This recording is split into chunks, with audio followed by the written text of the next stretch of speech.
Approchez-vous, n'hésitez pas, mettez-vous à l'ombre, si vous voulez. Alors, on va commencer cette table ronde. Alors, je vais juste l'introduire peut-être avec quelques mots du pape François. La planète est comme une sœur et cette sœur crie en raison des dégâts que nous lui causons, par l'utilisation irresponsable et par l'abus des biens que Dieu a déposés en elle. Alors, ce sont ces mots dans son encyclique Laudato Si qui fête ses 10 ans, comme le disait Christelle, et il continue en disant « Nous avons grandi en pensant que nous étions ses propriétaires et ses dominateurs, autorisés à l'exploiter. » Alors, je voulais juste commencer par ces mots, puisque le pape François est décédé il y a maintenant presque tout juste un mois, un lundi de Pâques. Alors pour les chrétiens, c'était un peu comme un signe d'espérance, je pense, dans ce moment de deuil. Mais on va faire quelques pas en arrière, on va quitter le Vatican, ouvrir un peu nos horizons, puisque le thème de cette table ronde, c'est le suivant, que nous enseignent les religions sur l'écologie, l'espérance et l'urgence de la situation. Alors pour en parler, nous avons 3 invités de marque. D'abord la voix chrétienne, la personne de Jacqueline Bourgoin, qui est agrégée de géographie, ancienne maître de conférence à l'Institut d'études politiques de Paris et présidente du label Église Verte. Bonjour Jacqueline. Bonjour Zoé. Puis Ludovic Ferré, qui est là, dans l'ordre. Vous êtes notre voix bouddhiste. Vous intervenez au sein de l'association Dagpo à Tours, qui est un lieu de méditation tibétaine. Bonjour Ludovic, merci d'être avec nous. Bonjour Zoé.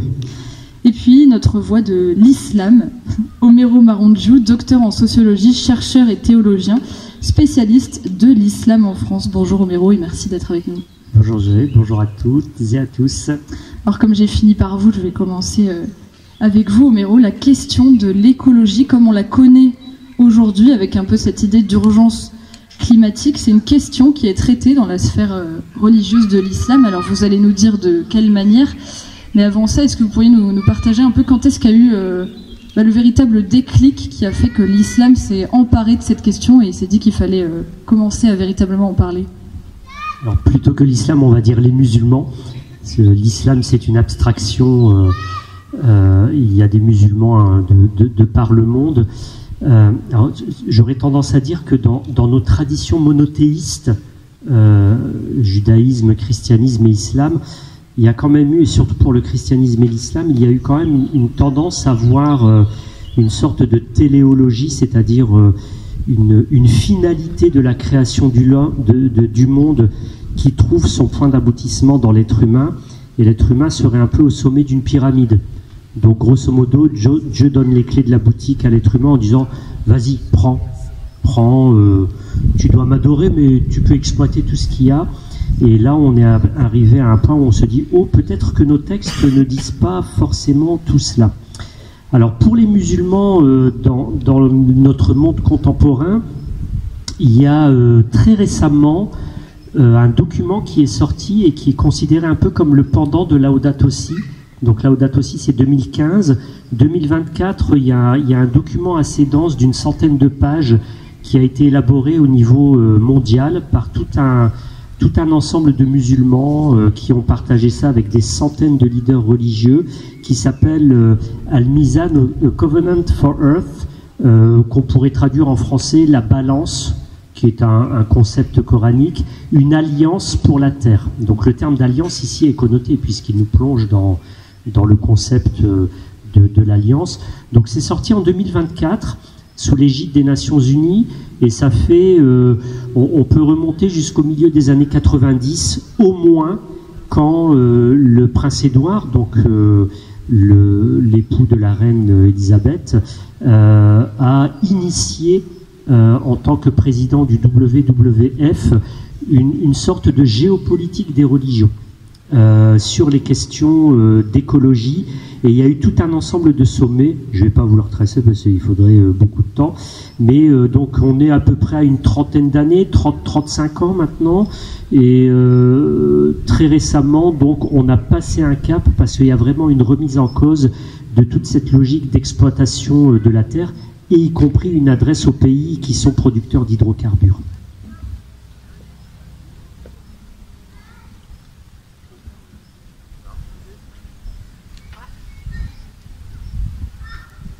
Bon, vous m'entendez?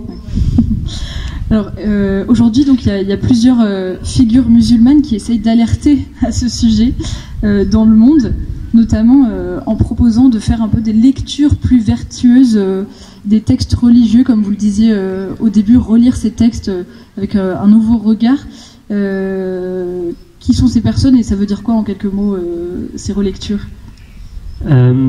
Alors, tout à l'heure, vous citiez un passage du pape François. Il y a un verset du Coran qui interpelle beaucoup les musulmans engagés sur les questions écologiques aujourd'hui.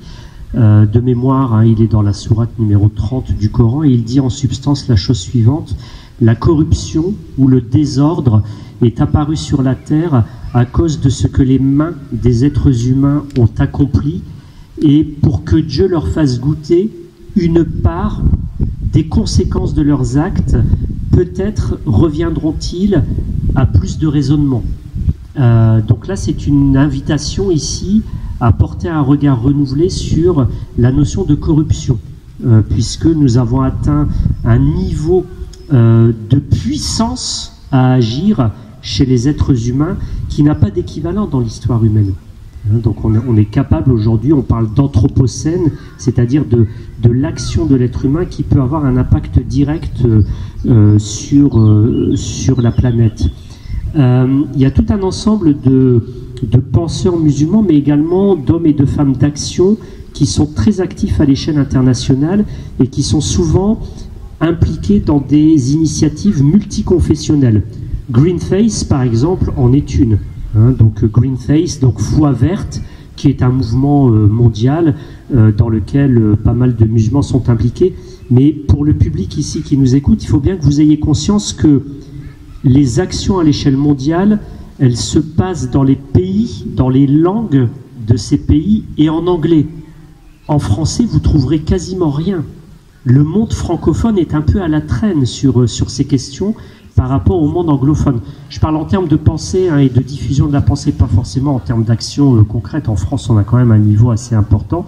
Moi, je pense à un personnage et à une organisation en particulier qui est basée en Angleterre, à Birmingham. C'est l'IFES, qui est un institut engagé sur les questions écologiques et qui a été créé, ça c'est pour nous donner de l'espoir, qui a été fondé dans les années 90 par Fazloun Khalid, lorsqu'il est arrivé à la retraite. Ce monsieur, il doit avoir 95 ans aujourd'hui et il a commencé à s'engager de manière ferme sur les questions écologiques alors qu'il avait 60 ans. Donc là, il a passé les 90 ans, ce monsieur, et il est hyper actif de par le monde et il est l'un des initiateurs de la déclaration dont je vous ai parlé à l'instant. Alors, en substance, c'est de dire quoi? 1. Il faut relire nos textes religieux à l'aune des défis environnementaux. 2. La notion d'alliance, il faut qu'on la repense à travers le prisme de la justice et de la justice sociale et à travers l'implication au profit des plus démunis et de ceux qui souffrent, qui ne sont pas les producteurs mais qui souffrent en premier lieu des conséquences de l'action prédatrice des êtres humains sur la planète. 3. De manière concrète, il faut développer des dynamiques conjointes parce que personne n'a en soi la réponse aux questions qui nous dépassent aujourd'hui sur l'action des êtres humains sur la planète. Donc là, pour moi, il y a un changement de prisme qui est hyper important parce qu'il vient contrecarrer les replis identitaires qu'on assiste dans toutes nos traditions religieuses. Et ce monsieur Fazloun Khalid est l'un des leaders aujourd'hui sur le plan mondial en termes de pensée et d'action sur ces questions. Merci Homero. Alors on va continuer, on va faire un peu un état des lieux des trois religions avant de continuer à entrer vraiment dans ce sujet. Ludovic, vous allez nous guider dans le cheminement du bouddhiste. Vous êtes bouddhiste depuis une dizaine d'années, vous avez pris refuge, vous allez nous expliquer ce que ça veut dire. L'écologie, en tout cas chez les bouddhistes, elle se vit un peu peut-être de manière différente. C'est très important, mais en même temps un peu éloigné. Ça se vit peut-être plutôt parce que les règles que vous avez vous forcent, entre guillemets, à avoir une attention particulière à ce qui vous entoure et à ce que vous êtes en train de vivre. Oui, c'est ça, exactement. Donc, dans le bouddhisme, le point de départ, c'est toujours l'esprit. Et effectivement, le bouddhisme n'est pas là pour donner des règles au niveau de la société, mais elle aide simplement les personnes à comprendre quelles sont les souffrances qu'elles peuvent vivre et comment les résoudre. Et pour les résoudre, en fait, on a des solutions qui sont expliquées dans le bouddhisme et que je ne vais pas expliquer ici. Mais simplement, je vais vous expliquer une des solutions qui est mise en place quand on devient bouddhiste attitré, c'est-à-dire quand on prend refuge. C'est qu'on prend refuge dans le Bouddha, le Dharma et la Sangha. Donc le Bouddha, c'est le Bouddha historique qui a vécu il y a 2500 ans et qui a atteint l'éveil. Donc il a réussi à atteindre la fin, la cessation des souffrances et des frustrations que nous pouvons tous expérimenter en tant qu'être humain. Et de là est venu son enseignement qui a été transmis et qui a été appliqué par les membres de la Sangha, donc juste des moines, des personnes qui sont rentrés dans l'ordre bouddhiste et qui ont suivi l'enseignement jusqu'au bout et qui eux ont aussi atteint l'éveil. Donc ça, c'est le point de départ. Mais effectivement, d'un point de vue personnel, comment est-ce que, à travers ces 2500 ans qui nous séparent du Bouddha historique, le bouddhisme s'inquiète ou s'intéresse à l'environnement? Et en fait, il s'intéresse à l'environnement, encore une fois, du point de départ de la personne. Et l'environnement, c'est là où je vis, ce qui m'entoure. Et nous, on a tous des environnements très différents. Mais une fois qu'on est engagé dans le bouddhisme, on peut se poser des questions sur... encore une fois, je vais reparler un petit peu de la souffrance ou des insatisfactions, mais d'un point de vue très simple, qui est le fait que, par exemple, quand on a une journée de travail un peu difficile, on peut se dire que c'est très désagréable, je vais aller faire un tour dans la cuisine et puis je vais m'ouvrir un paquet de biscuits, ça va me faire du bien. Et finalement, c'est une petite solution rapide à cette frustration, à ce que l'on ressent mais qu'on ne comprend pas forcément toujours. Et le Bouddha nous a enseigné simplement, et le refuge nous permet de nous dire que le Bouddha était là il y a 2500 ans, il a vécu des choses similaires, il nous a appris, il nous aide à comprendre ses souffrances. Et pour ne pas aller trop dans les détails, simplement, nous avons tous la capacité, en fait, de comprendre d'où viennent ces souffrances et de modeler le monde et l'environnement dans lequel on vit. On fabrique, entre guillemets, le monde dans lequel on vit avec nos pensées, avec nos images, avec les concepts qui nous environnent, qui font partie de notre environnement, et que l'on accepte ou que l'on rejette. Et en prenant conscience de ces concepts, qui sont finalement quelque chose de très humain, on peut faire un pas en arrière et se rendre compte que je suis un peu frustré, le travail était désagréable, mais finalement je peux aussi m'asseoir dans le jardin et simplement respirer, qui est quelque chose que nous pouvons toujours faire à tout moment, généralement, et reprendre conscience que je ne suis qu'une forme vivante dans le monde et que je ne suis pas séparé des herbes, des insectes ou des animaux qui vivent dans mon jardin ou des oiseaux qui passent dans le ciel et de tout ce qui est autour de nous. Donc c'est la connexion en fait à l'environnement et à l'écologie, elle est directe, mais elle n'est pas spécialement explicitée. Donc l'écologie n'est pas un sujet d'étude particulier. Merci. Alors j'ai plein d'autres questions pour vous. On va reparler de votre jardin d'ailleurs juste après. Jacqueline de Bourgoin, je disais que vous êtes la présidente du label Église Verte et chargée d'Église Verte auprès de la Conférence des évêques de France. Peut-être un mot rapide sur ce qu'est ce label pour qu'on comprenne ce que vous faites. Oui, alors Église Verte a été créée par les trois principales confessions chrétiennes, l'Église catholique, l'Église protestante, les Églises protestantes et les Églises orthodoxes. Et ça a été créé en 2017, 2 ans après Laudato Si, 2 ans après les Assises chrétiennes de l'écologie, qui avaient montré, avant la COP21, la fameuse COP21 des accords de Paris, qu'il y avait une préoccupation croissante sur les questions environnementales dans les églises chrétiennes. Ce n'était pas nouveau. Certaines églises chrétiennes, je fais un peu une digression, mais tout de même, elle est importante. Par exemple, chez les franciscains, de Saint François d'Assise au XIIIe siècle, ou chez les bénédictins encore plus tôt, dès le VIe, VIIe siècle, il y avait une préoccupation très importante pour l'environnement, enfin pour le monde, la nature dont il faut prendre soin autour. Et dans l'Église, dans les églises chrétiennes, le soin de l'environnement, il est annoncé dès la Genèse. La terre a été confiée aux hommes pour qu'ils la cultivent et qu'ils la gardent, en Genèse 2. Donc là, c'est très ancien. Alors, tout ça pour dire que quand est arrivée cette COP21, l'encyclique Laudato Si, on en reparlera peut-être, mais qui est une source d'inspiration considérable, les églises chrétiennes ont bougé très vite. Et elles ont décidé, ça a à peine pris 2 ans, et quand on sait toutes les divergences qu'il peut y avoir dans les églises chrétiennes, c'est un record extraordinaire, pour créer cette association sous le patronage de la Conférence des évêques de France, de l'Église protestante unie et de l'Assemblée des évêques orthodoxes, qui est un label pour prendre soin de la création et entraîner une conversion écologique.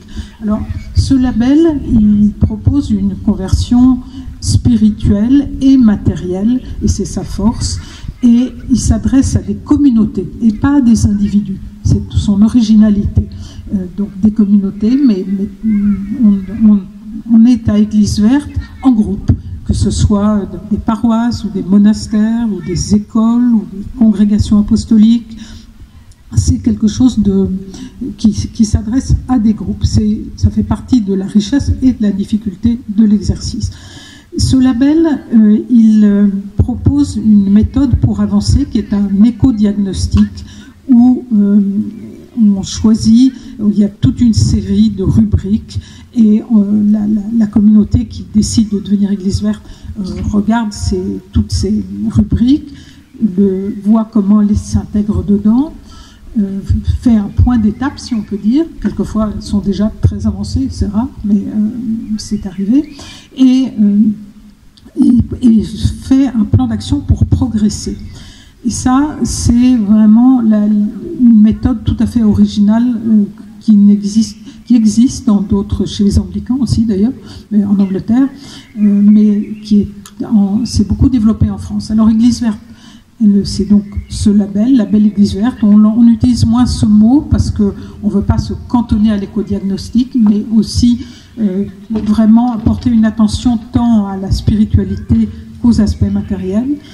Et ça a pris très vite, pour vous donner une idée, c'est-à-dire qu'il y a un peu plus de 800 communautés labellisées en France et qui continuent de progresser dans le label. Alors il y a différents niveaux qui utilisent des noms de plantes, mais bon, on ne va pas insister là-dessus. Alors est-ce qu'on pourrait revenir très rapidement sur Laudato Si, justement, dont vous parliez? Qu'est-ce qu'elle a représenté pour l'Église et pour le monde, cette lettre qui a été rédigée par le Saint-Père? Est-ce qu'elle est arrivée comme une bombe dans le monde catholique, chrétien? Une bombe, je dirais pas, parce que les chrétiens, il y avait beaucoup de chrétiens déjà qui se préoccupaient de questions environnementales. Et déjà, le pape Jean-Paul II, dans les débuts des années 2000, avait invité à une conversion du cœur et de l'esprit, par exemple. Et puis chez les protestants aussi, il y avait déjà pas mal de mouvements.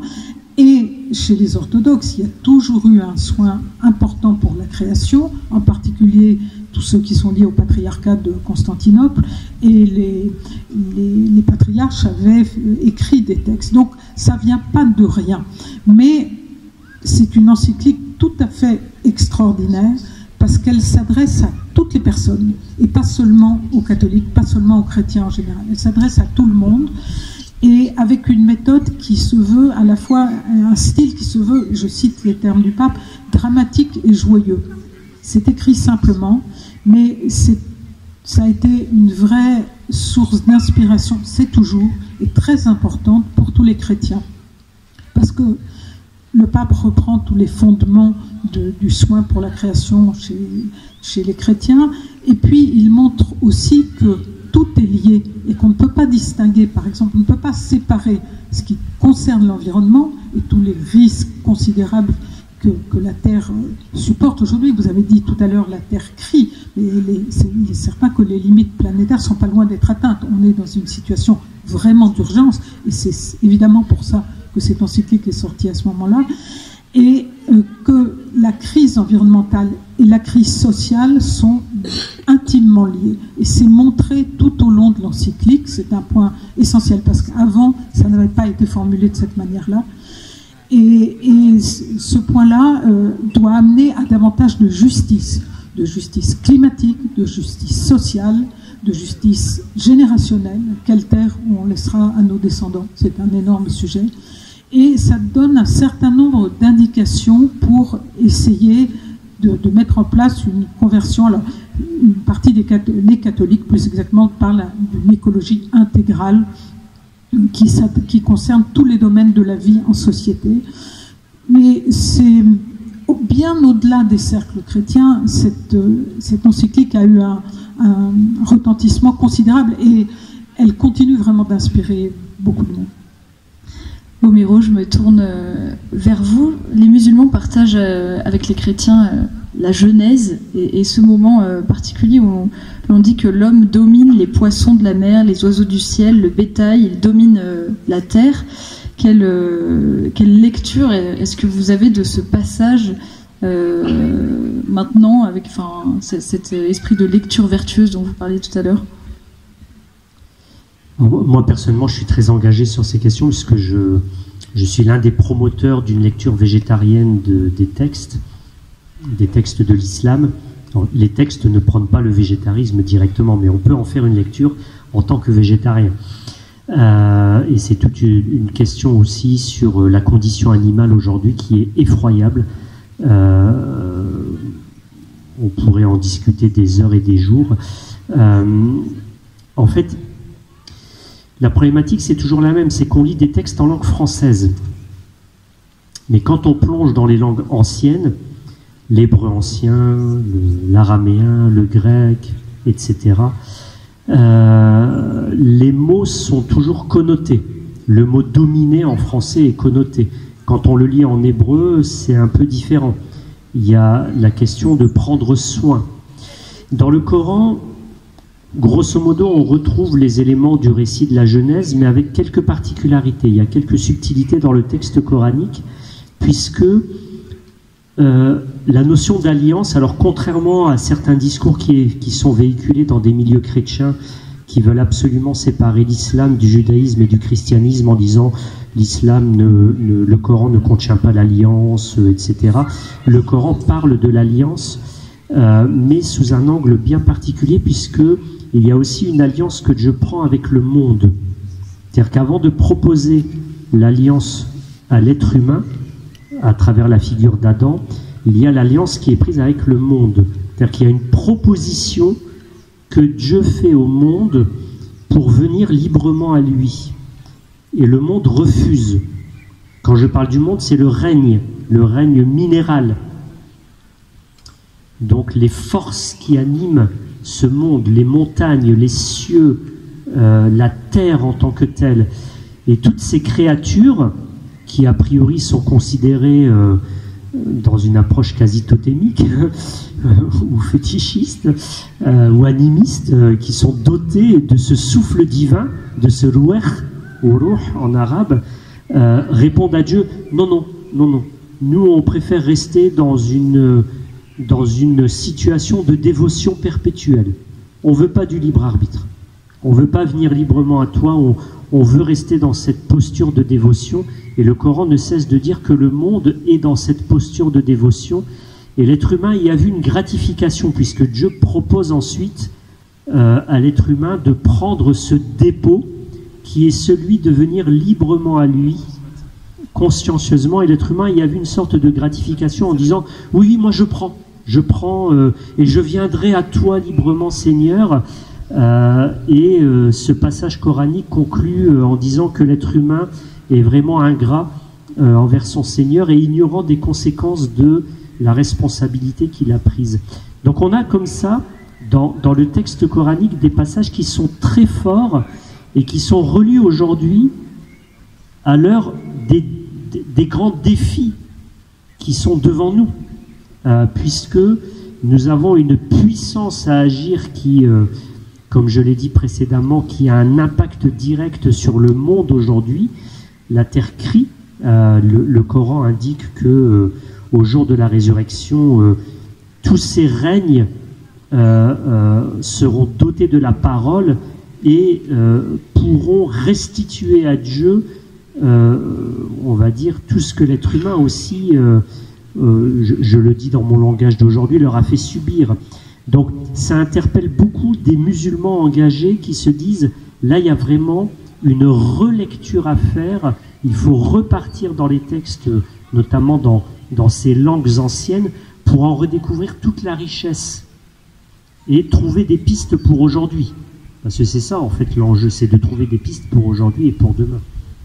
Est-ce que le bouddhisme pourrait donner un éclairage peut-être à cette question justement de la domination, de la possession, puisque un bouddhiste ne va pas prendre quelque chose puisqu'il essaye de ne pas posséder, de ne pas désirer. Enfin, quelle vision est-ce que vous avez de cela? Alors oui, dans le bouddhisme, en fonction de l'engagement que nous avons, donc si nous sommes une personne laïque telle que moi, donc une personne laïque dans le bouddhisme, c'est une personne qui a pris les vœux bouddhistes et qui est engagée dans la religion bouddhiste. C'est pas le laïsme qu'on entend sur la télé ou des choses comme ça. C'est quelqu'un qui est déjà engagé dans la religion. Donc dans ce point de vue-là, on n'a pas de règles spécifiques, mais rappelez-moi la question juste un petit peu. Vous ne pouvez pas posséder, enfin entre guillemets, vous essayez de ne pas posséder les choses et de ne pas avoir... donc votre rapport à l'environnement, aux animaux, ne sera pas un rapport de possession. D'accord, donc oui, le rapport de possession, effectivement, on fait un effort d'être bien conscient de l'impact que la possession a sur notre esprit et sur les problèmes que ça peut générer, donc l'avidité, l'ingratitude et tout ce genre de problèmes qui peuvent entacher les relations avec les autres personnes. Et donc effectivement, on s'efforce de savoir à chaque fois qu'on essaie de s'approprier quelque chose, de se souvenir que cette chaise que je viens d'acheter à Ikea, techniquement elle m'appartient, mais elle ne m'appartient pas à elle. C'était une forme de matériel avant, ça peut être du bois, ça a été extrait d'une forêt, plus du fer pour les vis et d'autres choses. Et une fois que j'aurai fini de m'en servir en tant que chaise, ça continuera dans le cycle de la vie, ça deviendra autre chose. Donc ce point de vue de la possession pour les personnes laïques déjà fait qu'on a la conscience que les choses ne commencent pas quand on les achète, et ne termine pas quand on a fini de s'en servir, par exemple. Et pour ce qui est des monastiques, la vie est beaucoup plus simple, puisque eux, leur engagement, c'est de n'avoir comme possession que les 3 robes qui les habillent, le bol dans lequel ils se nourrissent, et le rasoir pour se raser la tête. Plus quelques petits objets comme un kit de couture, et c'est vraiment la fin de leur possession. Et tout le reste est communautaire. Et donc, l'absence de possession fait que, effectivement, l'impact d'une personne engagée à ce niveau-là sur le monde et l'environnement sera limité à la nourriture, un peu de tissu, et on peut parler de la nourriture aussi, puisque dans le bouddhisme, on encourage le végétarisme dans le sens où on prend conscience que pour manger de la viande, il faut retirer la vie à un être vivant, et que c'est quelque chose que l'on n'encourage pas. Oui, justement, vous avez 5 préceptes à respecter, vous qui avez pris refuge, et parmi eux, ne pas tuer. Alors chez les chrétiens et les musulmans aussi, on connaît cet adage, mais peut-être qu'on n'est pas au même niveau que le moine bouddhiste qui, lui, par exemple, a interdiction de travailler la terre, puisque il y a de la vie dans la terre. Alors vous avez un jardin, je ne sais pas ce que vous faites dedans, comment vous vous en sortez? Eh bien, mon jardin, il n'est pas exactement à l'image de ce que mon épouse voudrait avoir d'un jardin. Mon jardin a un petit tas de compost, et en fait, il y a les oiseaux qui viennent, il y a la nature qui se développe dans le jardin, et je laisse ce qui vient de la nature se développer dans le jardin. Alors, je vais être très honnête, j'enlève quand même tout ce qui a forme d'épine, pour ne pas laisser le jardin devenir un palais de ronces. Mais sinon, la semaine dernière, j'ai coupé un peu d'herbe dans le jardin. Je coupe les feuilles d'herbe à la main. Et tout simplement parce qu'il n'y a pas de raison d'être pressé. Et de permettre au jardin d'avoir cette couche de nature à un niveau bas, où justement les insectes et la vie va se développer. On ne sait jamais ce qu'il y a en dessous parce qu'on ne le voit pas, mais les fourmis ou tout un tas d'autres insectes sont là. Et je fais cet effort, mais simplement parce que, ne serait-ce que d'aller dans le compost, quand je dépose des objets ou de la nourriture dans le compost, je fais attention de faire partir tout ce qui a tendance à voler pour ne pas les écraser. Parce que je n'ai pas envie de nourrir la terre en tuant des insectes en même temps. Mais c'est pas si compliqué que ça, c'est juste de faire attention simplement. C'est comme de marcher et finalement si on voit qu'il y a un escargot, si on n'a pas vu l'escargot, on peut l'écraser, c'est un accident, ça arrive, personne n'a de problème avec ça. Mais je ne vais pas volontairement marcher sur un escargot, ça me fait mal au cœur. Alors, on va faire un petit aparté sur le nouveau pape Léon XIV, pour ceux qui s'inquiéteraient de ce qu'il pense de Laudato Si. Je suis allée voir sur ChatGPT pour voir s'il en avait parlé. Il n'a pas encore parlé de Laudato Si en tant que pape. Et d'ailleurs, selon ChatGPT, le pape Léon XIV n'existe pas. Donc, je l'ai corrigé, mais je pense qu'on doit être nombreux à le corriger avant qu'il comprenne que c'est bien le nouveau pape. En tout cas, quand il était encore cardinal, avant d'être pape, il a parlé de Laudato Si. Il a notamment promu en 2015, à l'approche de la COP21, une pétition mondiale qui a été lancée par le mouvement Laudato Si. Il a tweeté, je cite, « El planeta lo necesita », ça veut dire « la planète a besoin de nous ». Donc la relève est assurée normalement chez les catholiques. D'ailleurs, il aurait annoncé qu'il portait des soutanes recyclées quand il est devenu pape. Voilà. Donc, qu'est-ce que vous espérez, Jacqueline, de la part de ce nouveau pape, de l'Église peut-être, et qu'est-ce qui reste à faire face à cette urgence dans laquelle on est aujourd'hui? Alors, le nouveau pape a signé une pétition, précisément, ça c'est vrai, et cette pétition, c'était pour l'interdiction de l'utilisation des combustibles fossiles. Donc, on peut dire que ça va dans le bon sens. Je rappelle aussi qu'il a été missionnaire au Pérou, qui est son deuxième pays. Il a une double nationalité américaine et péruvienne, et qu'il a été confronté à plusieurs reprises et fortement à des exploitations de mines ou de forêts absolument dévastatrices. Donc, il est concerné par les questions environnementales, indiscutablement. Pour autant, comme vous dites, Zoé, il n'en a pas encore parlé.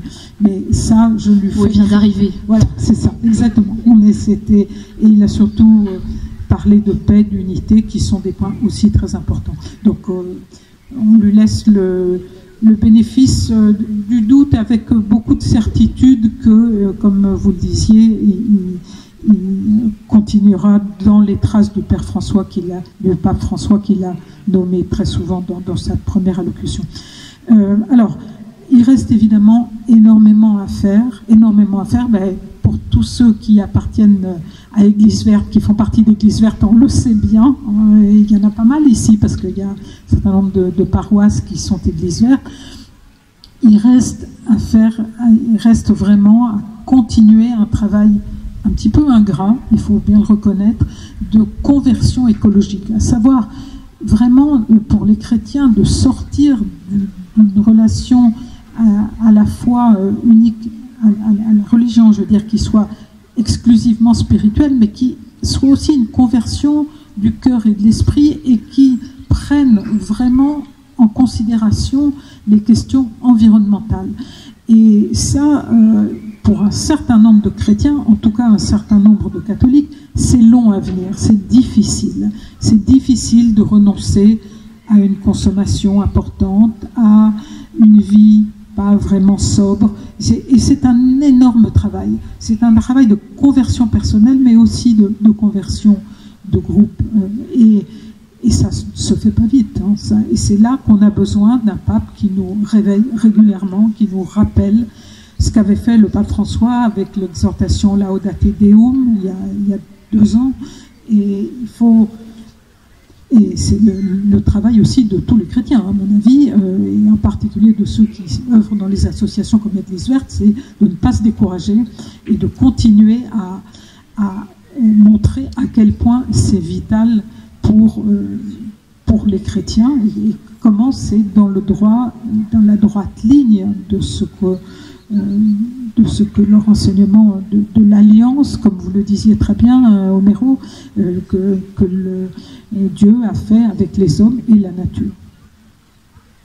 Homero, justement, il y avait une question que je me posais en échangeant avec vous pour préparer cette table ronde.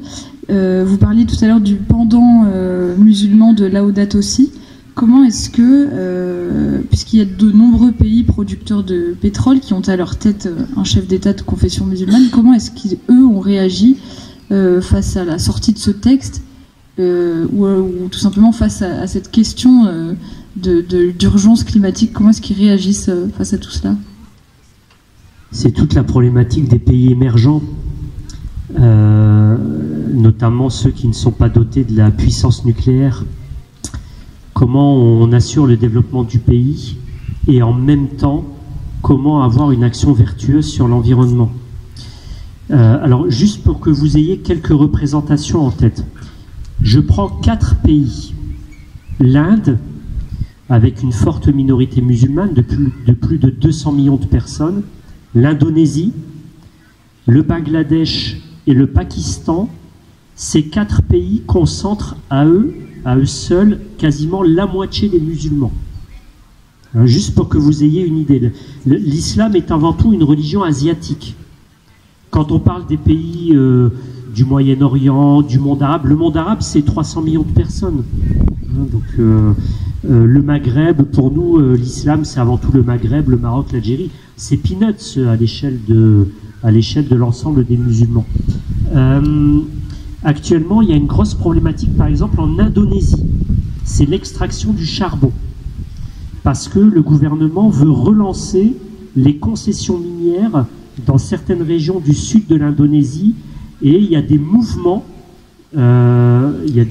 très engagés, alors de musulmans, mais pas uniquement, puisqu'il y a tout un ensemble de populations chrétiennes en Indonésie, qui œuvrent conjointement pour dire non, stop. On relance pas la machine qui va avoir un impact néfaste sur la planète et au premier chef un impact néfaste sur les communautés locales, puisque les premières à pâtir notamment de l'exploitation du charbon, vous savez, aussi tout ce qui est production à ciel ouvert, là, comme ça se fait au Canada, tout ça, là,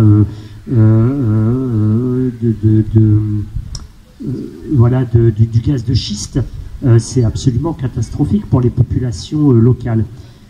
Pour les pays du Golfe, il semble qu'il n'y a pas une volonté de vraiment stopper la production des hydrocarbures, puisqu'il y a cette idée aujourd'hui, les gouvernements veulent développer avec des scientifiques l'emprisonnement du CO2. C'est-à-dire qu'a priori, il prétendrait être capable de capter le CO2 qui est dans l'atmosphère, de l'emprisonner sous forme solide pour le renvoyer à l'expéditeur. Donc on va l'enfouir sous terre en pensant que ce CO2 va être emprisonné, alors pour quelques générations peut-être, je ne sais pas, mais actuellement les tests scientifiques ne sont pas du tout concluants. Mais c'est une idée qui circule. Donc au niveau politique, il y a toujours cette idée que on devrait être plus vertueux, mais comme on a des ambitions de développement, puisque toute l'économie actuelle à l'échelle mondiale est basée toujours sur l'idée de la croissance, et tout à l'heure on a discuté indirectement de cela, il faut toujours s'accroître. Notre président est toujours aussi sur cette lignée-là. Pour assurer la stabilité économique, il faut toujours croître, donc ça veut dire il faut inciter à la consommation. Donc, sur le plan politique, dans les pays d'islam, c'est quand même actuellement assez mitigé, puisque cette préoccupation de croissance économique, elle est toujours basée sur l'exploitation de ce qui est à notre portée, le charbon et puis les hydrocarbures, et pas un autre modèle plus vertueux. Alors on arrive bientôt à la fin de cette table ronde, il y aura un temps d'échange ensuite, mais on voulait quand même terminer sur une touche d'espérance. Les catholiques vivent cette année une année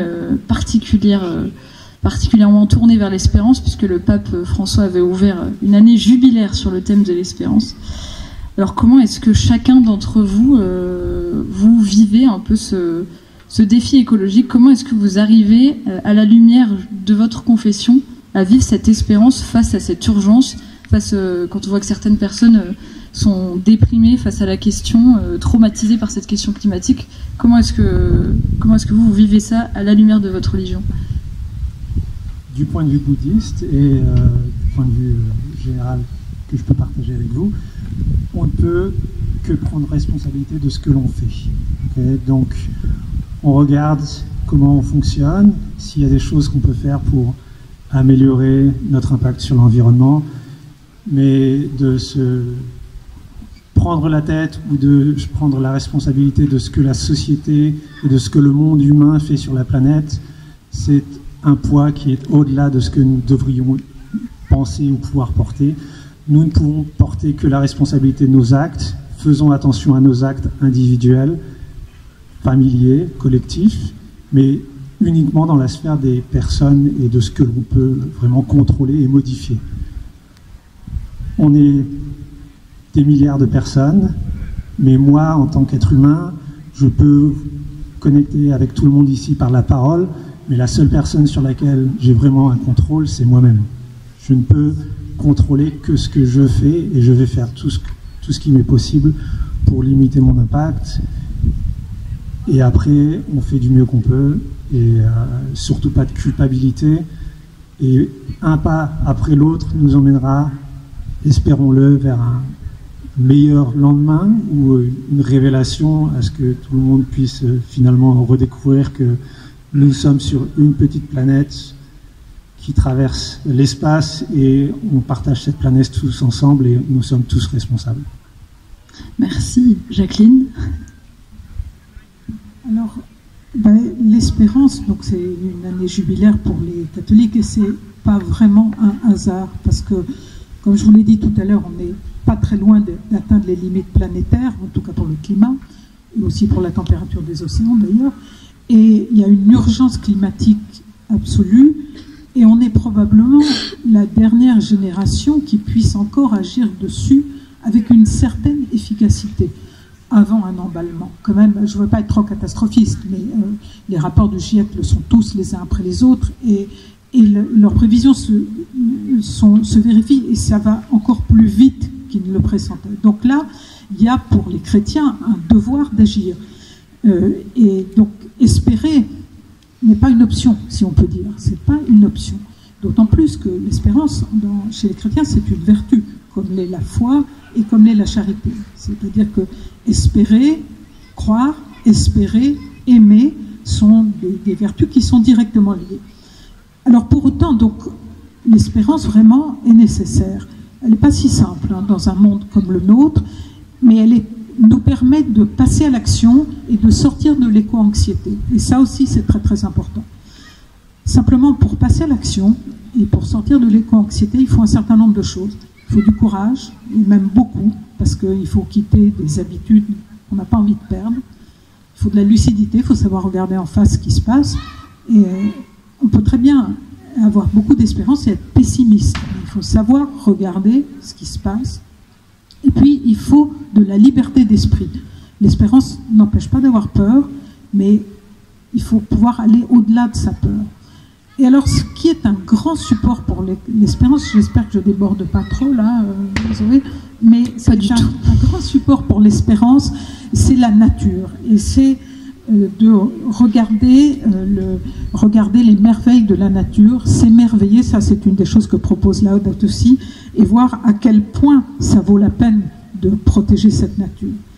Et puis la deuxième condition aussi, c'est de croire croire que l'amour est plus fort que tout. Alors ça, c'est quelque chose qui est extrêmement important chez les chrétiens, mais qui est essentiel. L'amour permet d'aller bien plus loin que ce qu'on pense.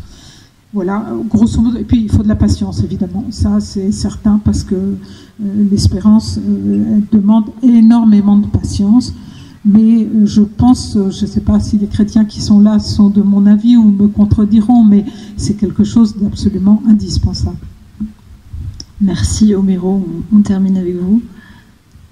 Oui, j'irai dans le même sens que Ludovic et Jacqueline. Alors déjà, il faut commencer par soi-même. Soit le changement que tu veux voir dans le monde, je pense que cette phrase était attribuée à Gandhi, soit le changement que tu veux voir dans le monde.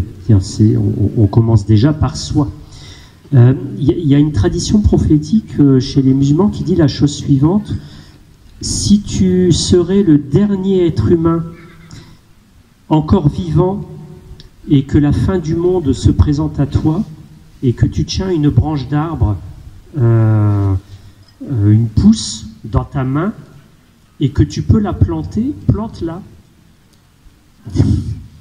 On ne peut pas être plus optimiste ou avoir plus d'espérance que ça. C'est-à-dire, bon, voilà, il faut agir. En fait, à un moment, on ne se pose pas trop de questions, on se dit, bon, il y a des gens qui agissent au niveau politique, il y a des gens qui agissent au niveau économique, il y a des gens qui ont des capacités très importantes pour influencer des politiques publiques. Moi, Homero, en tant que citoyen, j'ai pas tout ça. Mais j'habite à Tours, il y a des gens autour de moi et je donne à voir. Moi, il y a beaucoup d'amis qui me questionnent. Mais comment tu fais? T'as pas un manque de protéines? Et tu manges quoi? Et puis, on donne à voir ce que l'on est. Et puis, on a espoir. Il y a aussi une autre tradition prophétique qui dit la chose suivante. Il y a un compagnon du prophète qui le croise et puis il lui dit... prophète, quand je vais m'arrêter avec ma monture, il était sur son cheval ou son chameau, je ne sais plus, et puis il dit, est-ce que pour placer ma confiance en Dieu, je dois attacher ma monture ou bien est-ce que je la laisse comme ça et je place ma confiance en Dieu? C'est-à-dire, est-ce que Dieu maîtrise tout ou bien je dois quand même attacher mon cheval pour qu'il ne se sauve pas? Et le prophète lui répond, attache ton cheval, attache ta monture et place confiance en Dieu. L'un n'est pas l'antinomique de l'autre. C'est-à-dire que c'est pas que l'on soit pessimiste ou optimiste, c'est qu'à un moment on se dit, moi à mon échelle, je fais, point barre. J'agis à la mesure de mes capacités. On va pas demander la même chose à une famille, par exemple, qui a des revenus très modestes, qui peine à joindre les deux bouts chaque mois. On ne va pas leur demander d'acheter bio des produits 2 fois plus chers que ce qu'ils achètent parce qu'ils ne vont jamais s'en sortir. Par contre, si j'ai une capacité économique plus importante, je peux me poser un certain nombre de questions et peut-être même engager une dynamique vertueuse avec d'autres personnes au profit de ceux qui sont plus démunis. C'est comme ça que les coopératives se développent. Les COP Nature, les Biocop, toutes ces initiatives, elles viennent d'êtres humains qui à un moment se disent non, on peut peut-être faire un modèle plus vertueux. Et c'est ça en fait l'enjeu aujourd'hui, c'est de se dire qu'est-ce qu'on peut faire là ensemble et moi qu'est-ce que je fais dans mon quotidien. Merci Homero Marondiou, Ludovic Ferré, Jacqueline de Bourgoin.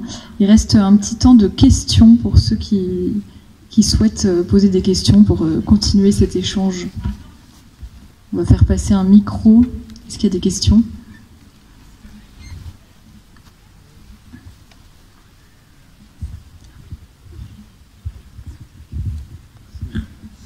Alors, merci déjà à tous les intervenants. Notre table ronde est portée sur les religions et l'écologie. Et je me dis, quid des personnes qui ne sont pas religieuses, donc des athées, est-ce qu'ils n'ont pas le sens aussi de l'urgence? Est-ce qu'ils ne peuvent pas faire leur, la phrase de Homero, soit le changement que tu veux voir dans le monde?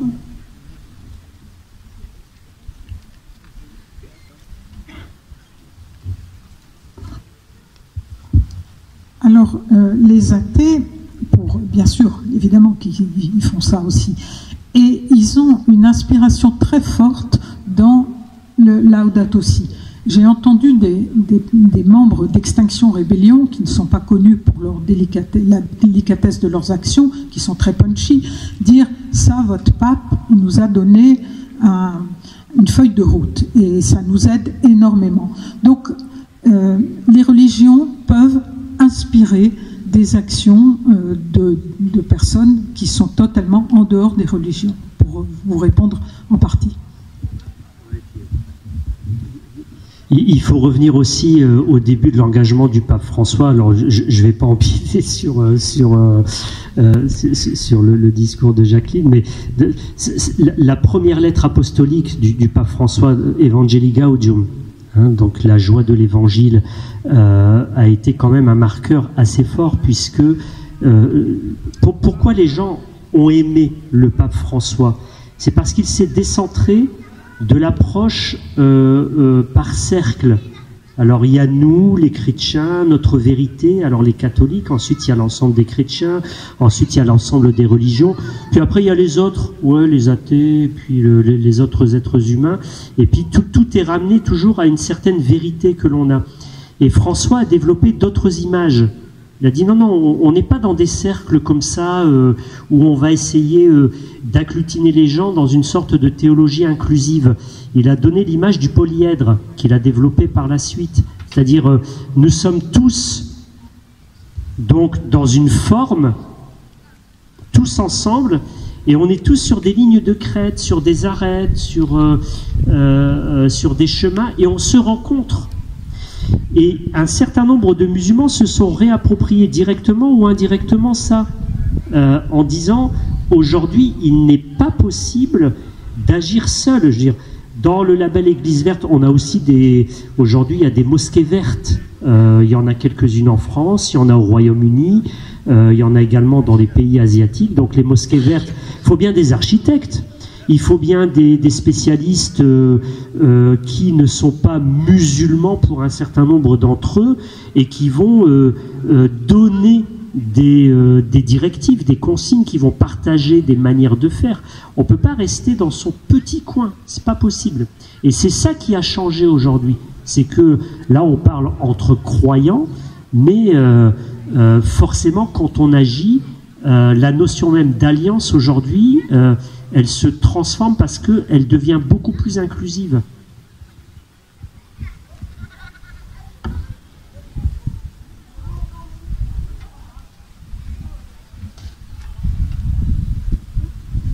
Merci de me donner la parole. Comme je ne connais pas le bouddhisme comme une religion, je ne sais pas, mais vous avez parlé de quelque chose ici qui a attiré mon attention. C'est que si vous faites un jardin et que vous trouvez soit un escargot, vous le gardez. Mais je me dis, comment vous mangez, comment vous faites vos jardins? Est-ce que vous avez des agriculteurs chez vous qui peuvent prendre un tracteur et labourer pour tuer les insectes, les bêtes qui sont sous la terre? Comment vous faites? Et puis, est-ce que vous mangez de la viande? Oui, alors on a la même production agricole, et en fait les personnes qui veulent produire peuvent produire, il n'y a pas de souci. C'était juste un point de vue personnel. Pour la viande, c'est beaucoup plus important. Par contre, dans les déclarations du Bouddha, il y a le mode de vie juste dans le noble sentier octuple, et le mode de vie juste indique clairement qu'il ne faut pas avoir deux métiers: marchand d'armes et boucher. Simplement parce que quand on est boucher et qu'on tue des animaux à longueur de journée, c'est très négatif pour soi et pour les animaux, et c'est quelque chose qu'on n'encourage pas. Ça ne veut pas dire que tuer des animaux est interdit non plus. Mon épouse est chinoise. Moi, j'ai le souvenir qu'il y a 20 ans, quand on était en Chine, dans tous les jardins de maison, enfin à la campagne, il y avait un cochon. Okay, et on tue un cochon à la maison tous les 2 ans. Donc du coup, l'empreinte au niveau de ce que l'on doit tuer pour avoir de la viande n'est pas la même si on tue un cochon tous les 2 ans ou si on tue 200 cochons par jour. Donc c'est pas juste une question de noir ou blanc, c'est aussi une question de degré. De la même façon que si je devais produire de la nourriture pour des personnes et le partager, j'aurais pas de point de vue qui m'empêcherait de le faire. Je ferai juste attention et j'essaierai de développer des méthodes qui me permettent d'être le moins nuisible à la nature où je pourrais semer et récolter. Mais ça va pas m'empêcher de le faire. C'est juste de faire attention et encore une fois, de pas y aller comme une brute quand on peut y aller en douceur.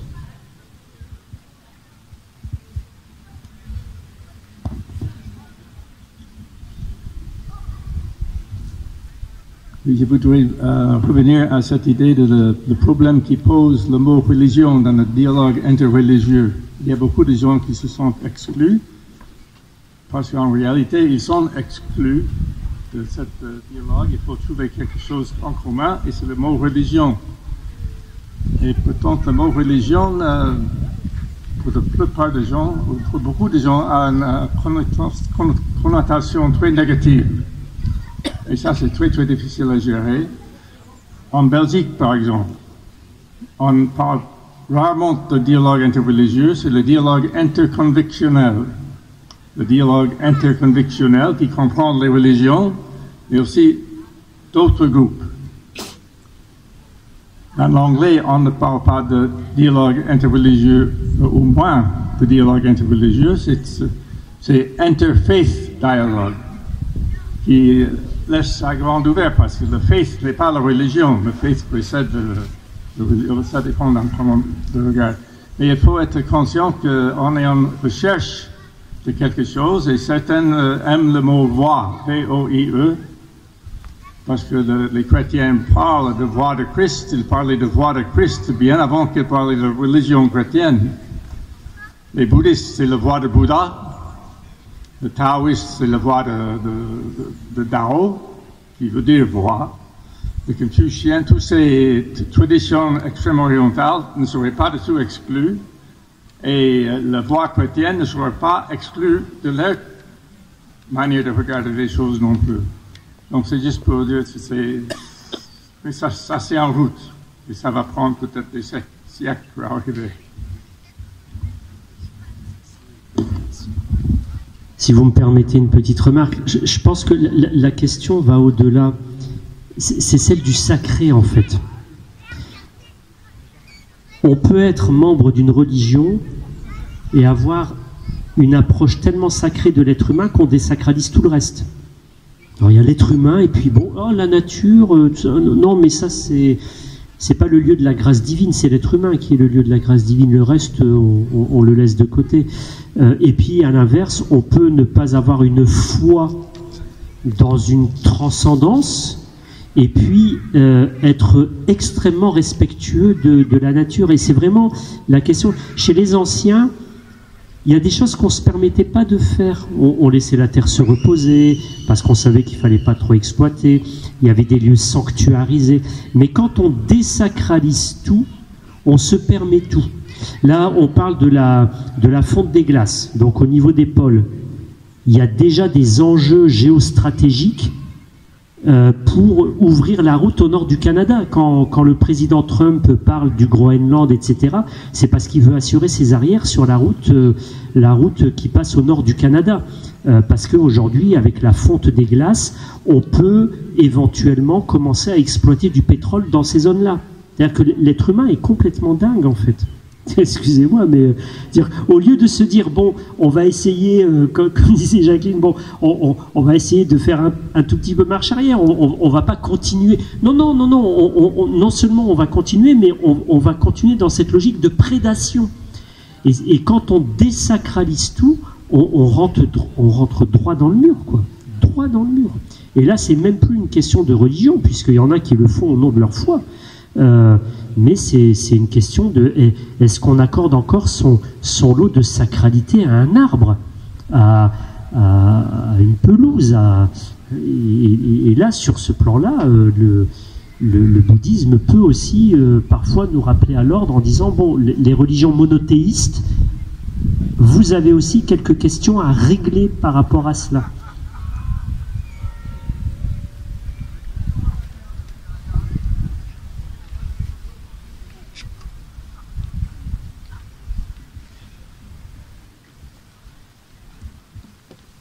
Bonjour, monsieur, madame, tous. Je vais vous poser une question de monsieur qui pratique le bouddhiste. Je vous demande, monsieur, dans les religions bouddhiques, quelque chose d'important. 3 choses. Le feu, la terre, et troisième, l'eau. Pouvez-nous expliquer qu'est-ce que égal, ça veut dire quoi pour la religion bouddhiste? Important. Alors, dans la religion bouddhiste, on va retrouver les 4 éléments qui sont le feu, la terre, l'eau et aussi l'espace ou l'air. Voilà. C'est simplement une façon qu'on a de décrire le monde tel qu'on peut le comprendre ou tel qu'on pouvait le comprendre il y a 2500 ans. On pouvait déjà comprendre à l'époque le corps humain, les éléments, les composantes du corps humain tels que le foie, les intestins, etc. etc.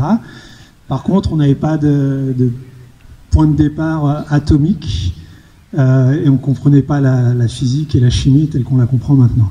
Donc ce qu'on pouvait comprendre, c'est que dans l'être humain, on peut retrouver des os qui sont formés de dur, on peut retrouver l'humidité, on retrouve aussi l'air que l'on respire et toutes les formes d'espace qui se trouvent dans notre corps.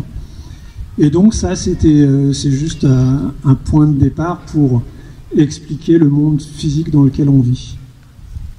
Mais je ne vais pas aller plus loin parce qu'on pourra discuter, si vous voulez, de bouddhisme. Je pense que là, c'était très technique.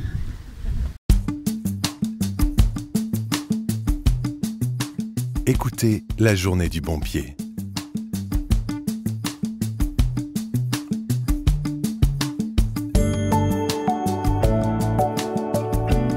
Écoutez la vie du bon côté.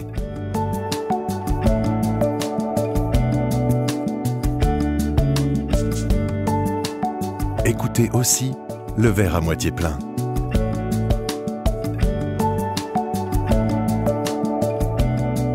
Écoutez plus loin que le bout de son nez. Écoutez RCF. La joie se partage.